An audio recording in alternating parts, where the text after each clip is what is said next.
Magandang hapon po.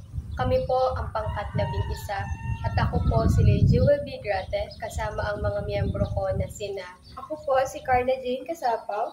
Ako po si Rin Jasmine Arpansario.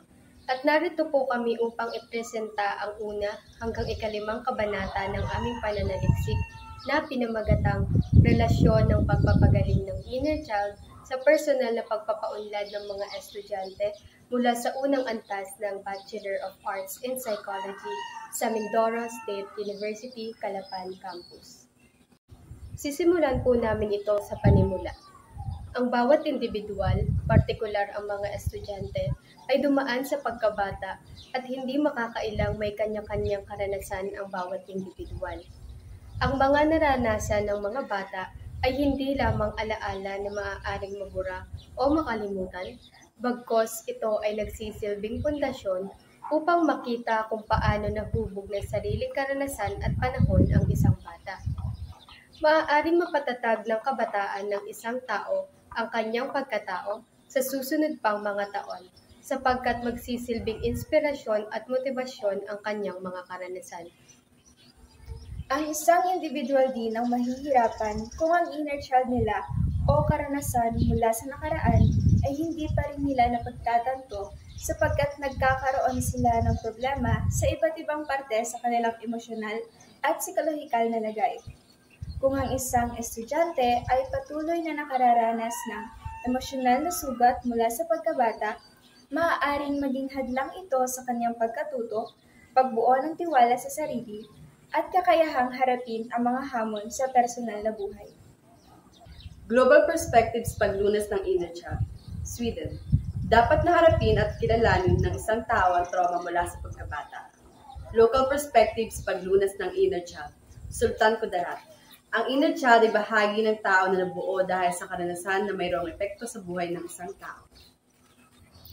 Nilayo ng pananaliksik na makita ang relasyon sa pagpapagaling ng inner child sa personal na pagpapaunlad ng mga estudyante mula sa unang antas ng Bachelor of Arts in Psychology sa Mindoro State University, Calapan Campus. Binigyang pansin sa pagsusuri ang mga sumusunod. Ano-ano ang mga salik na nakakaapekto sa pagpapagaling ng inner child? 1.1 Paraan ng pagpapalaki. 1.2 Impluwensya ng lipunan. Ano-ano ang mga salik na nakakaapekto sa personal na pagpapaunlad? 2.1 Emosyonal na pagpapaunlad. 2.2 Sosyal na pagpapaunlad. 2.3 Intelektual na pagpapaunlad. Ano ang relasyon ng pagpapagaling ng inner child sa personal na pagpapaunlad ng mga estudyante mula sa unang antas ng Bachelor of Arts in Psychology sa Mindoro State University, Calapan Campus? At para naman sa huling katanungan, ano ang programa na maaaring makatulong sa positibong pagpapaunlad ng mga estudyante mula sa pagpapagaling ng kanilang inner child? Ang theoretical na balangkas ng pag-aaral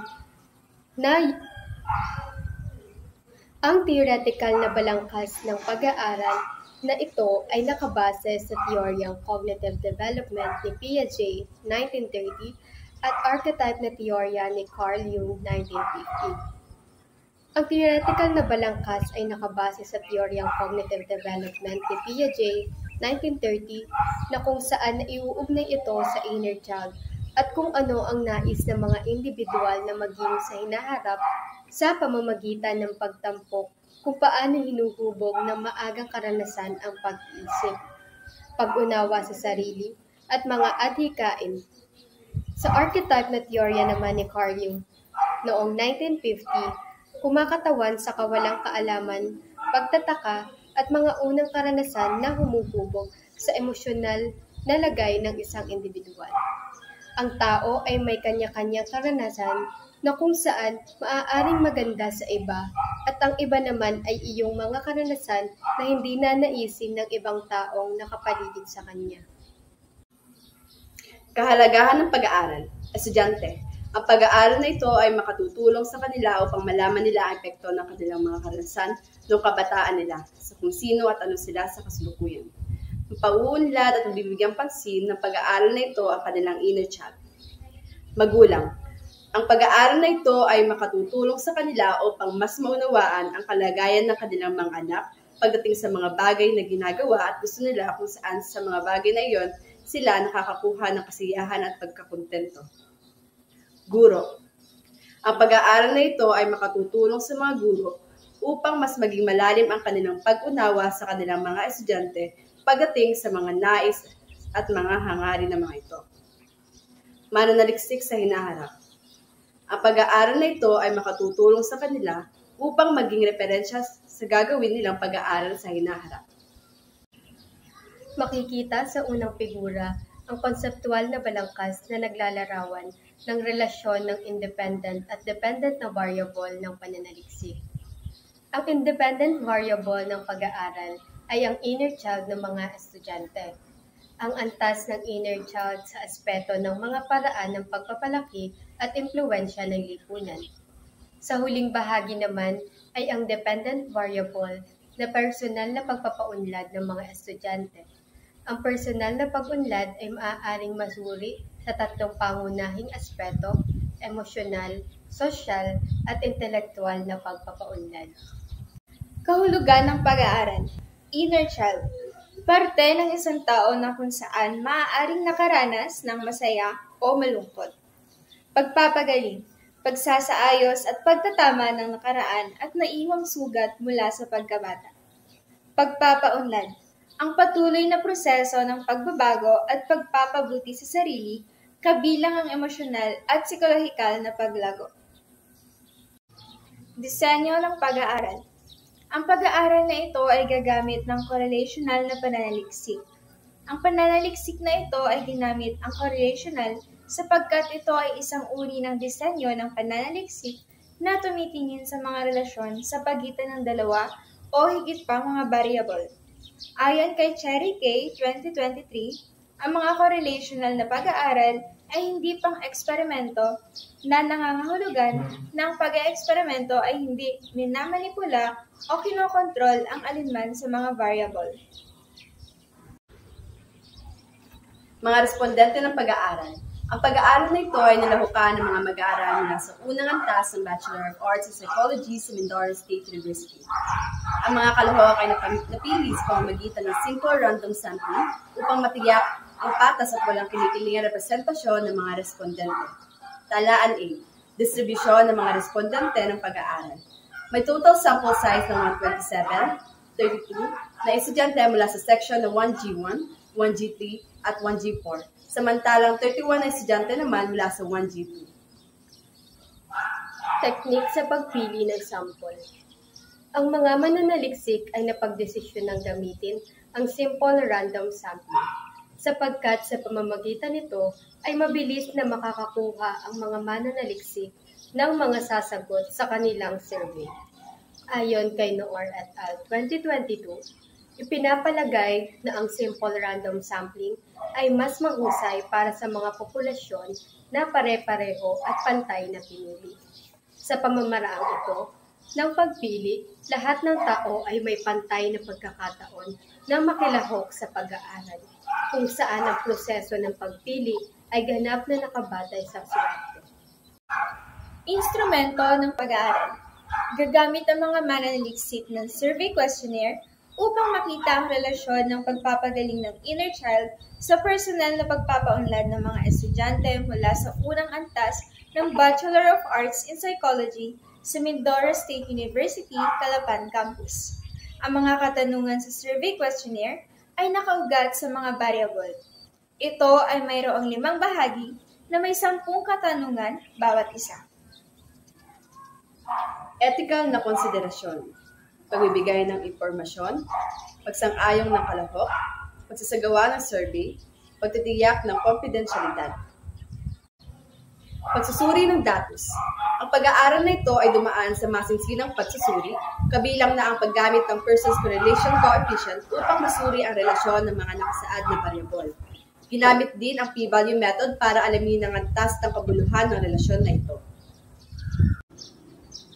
Pagtatalakay ng datos.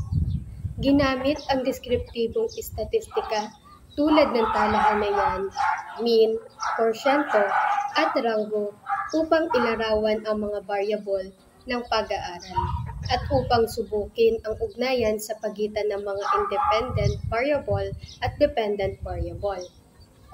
Ginamit ang formula ni Slobin sa pagtukoy ng laki ng sample batay sa laki ng populasyon at isang itinakdang margin ng error. Ito ay isang formula na ginagamit sa random sampling upang tansyahin ang kinakailangang laki ng sample.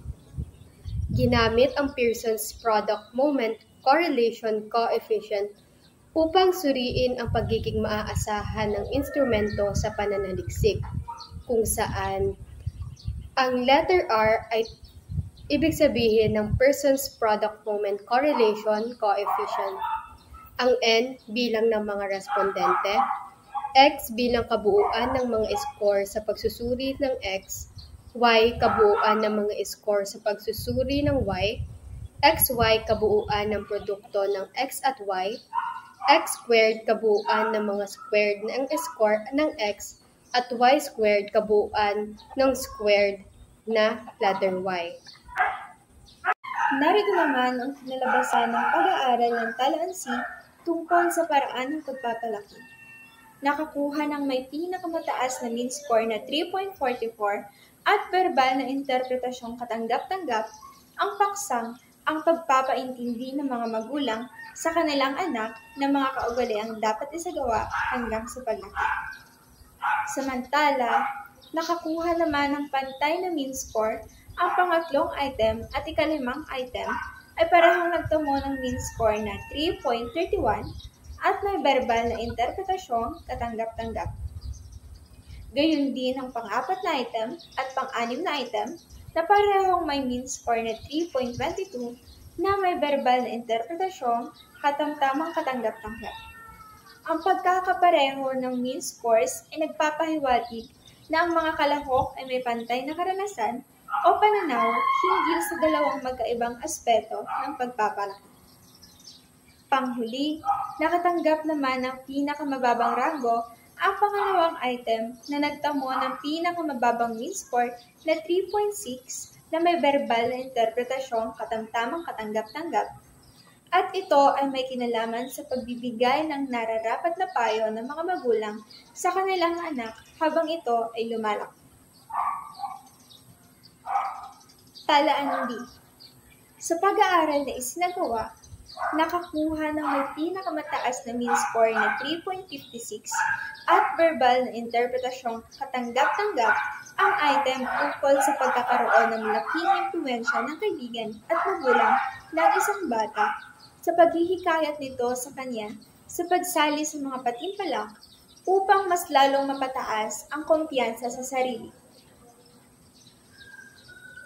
Samantala, may ilang item na nagtamo ng magkaparehong mean scores at ranggo. Ang item tungkol sa paksang, ang isang taong pinupuri ay mas tumataas ang kumpiyansa sa sarili, kaya mas lalong pinag-iigi na gumawa ng mabuti sa kapwa. At item tungkol sa paksang, mas pinipiling tumulong ng isang tao at pinipiling manghila paangat dahil nasisihan siya at pakiramdam niya ay tagumpay rin siya. Kasama ng tagumpay ng iba, ay parehong nagtamo ng mean score na 3.50 at may verbal na interpretasyong katanggap-tanggap. Panghuli, nagtamo naman ng pinakamababang rank ang item ukol sa ideyang nagpapahiwatig na nakadepende ang pag-uugali ng isang tao sa mga taong nakapaligid sa kanya habang siya ay lumalaki. Ito ay may mean score na 3.21 at verbal na interpretasyong katamtamang katanggap-tanggap. Sa talaan E at sa ginawang survey, nakakuha ng mean score na 3.39 at verbal na interpretasyong katanggap-tanggap. Ang item na nagsasaad ng isang individual ay naiintindihan kung paano ang pagbibigay ng pansin ay nakatutulong upang makontrol ang kanilang mga emosyon. Sa kabilang banda, nakakuha naman ng parehong mean score na 3.24 at verbal na interpretasyong katanggap-tanggap ang item na nagsasaad na inaalam ng isang individual kung saan nag-ugat ang kanilang mga negatibong emosyon upang sa gayon ay malaman nila kung paano ito haharapin sa positibong paraan at ang item kung saan nakasaad na naiintindihan nila ang pagtanggap sa kanilang emosyon ay isang hakbang sa personal na pagpapaunlad. Samantalang nakakuha naman ng pinakamababang mean score na 2.81, ang item na nagsasaad na naiintindihan nila ang kahalagahan ng pagiging totoo sa kanilang damdamin. Kahit na minsan ay nakakahiya o mahirap ito sabihin sapagkat dito nagsisimulang gumaling kung saan ito ay nakakakuha ng pinakamababang rangko. Para naman sa talaan F, sa isinagawang pag-aaral ukol sa sosyal na pagpapaunlad, nakakuha ng pinakamataas na mean score na 3.50 at verbal na interpretasyong katanggap-tanggap ang item ukol sa karunungan ng isang individual sa pakikisama sa mga tao. May iba't ibang personalidad tulad ng mga tahimik, palatawa, mahiyain o masyadong dominante. Sa kabilang banda, nakakuha naman ng mean score na 3.6 hanggang 3.7 ang mga item ukol sa kakayahan ng isang individual bumuo ng matibay na relasyon sa kapwa sa pamamagitan ng pakikinig sa kanilang saloobin at item ukol sa pakikinig ng isang individual sa mga opinyon ng kapwa kahit na ito ay salungat sa kanilang pananaw at parehong may verbal na interpretasyon katamtamang katanggap-tanggap. Talaan G. Sa natapos sa pag-aaral ukol sa intelektual na pagpapaunlad, ang item na nagsaad na ang pagiging bukas ng kanilang isipan sa mga bagong konsepto ay nagiging bunga ng kanilang personal na paglago ay nakakuha ng unang ranggo na mayroong mean na 3.49 na may pandiwang interpretasyon na katanggap-tanggap. Sa kabilang banda, ang mga item ukol sa paggawa ng paraan ng isang estudyante upang magkaroon ng positibong pagpapaunlad, ang pagbibigay ng oras upang magnilay-nilay at ang pag-unawa ng estudyante sa mga pangarap nila noon upang magsilbing gabay sa kanilang mga desisyon na gagawin sa kinaharap ay nagkaroon ng parehas na mean na 3.31 na may verbal na interpretasyong katanggap-tanggap. At panghuli, ang item ukol sa pagkilala ng isang individual sa karanasan ay tumutulong sa mas malalim na pag-unawa sa sarili ay ang pinakamababang ranggo at may mean score na 3.22 at may verbal na interpretasyong katamtamang katanggap-tanggap.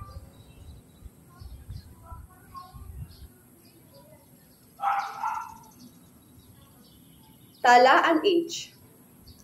Ayon sa buong pag-aaral, mayroong makabuluhang relasyon sa pagitan ng pagpapagaling ng inner child ng mga estudyante at ang kanilang personal na pagpapaunlad. Ito ay masasalamin sa kanilang kasalukuyang kaalaman sa indicator ng independent variable na nagsabi sa pahayag na ang p-value ay mas mababa sa alpha. Ang null hypothesis ay rejected. Nagmumungkahi ito na ang correlation ay statistically significant.